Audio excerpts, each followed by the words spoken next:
Salut Zotac, c'est Nochan, toujours Genki pour vous parler des news otak qui me font vibrer les pixels. Et ça c'est de l'intro. En 2003, Bandai sortait une nouvelle série de figurines pour accompagner les OAV de Senseiya Hades. Ils ont appelé ça les Miss Close et ça a plutôt bien cartonné. Aujourd'hui, pour fêter les 10 ans d'existence de ces fameuses figurines Miss Close Senseiya, ils sortent une nouvelle collection pas piquée du scorpion. Et le truc un peu fou, c'est l'armure du Sagittaire, vraiment en or.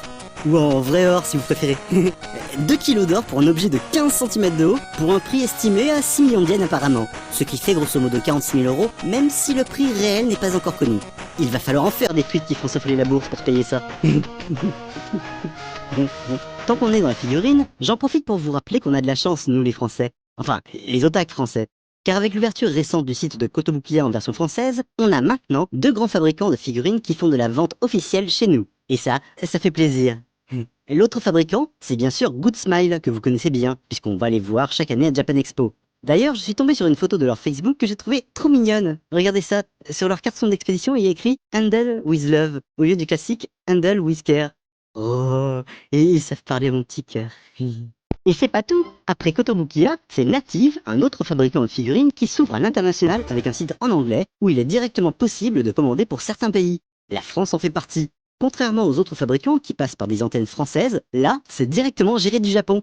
Alors pour ceux qui ne connaissent pas, Native est spécialisé dans les figurines un petit peu... pour adultes. Et c'est d'ailleurs pour ça que leur page Facebook s'est fait fermer en moins d'une journée d'ailleurs.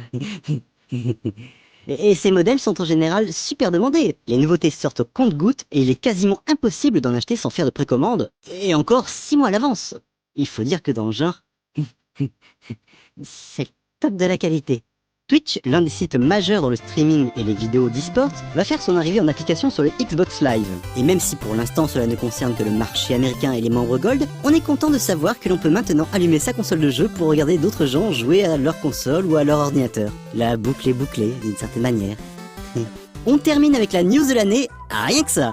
Visiblement, avoir dépassé le milliard de téléchargements n'est pas suffisant pour Rovio, le studio à l'origine du jeu Angry Bird. Ils viennent de signer un accord avec Sony Pictures Entertainment afin d'adapter leur jeu en film d'animation.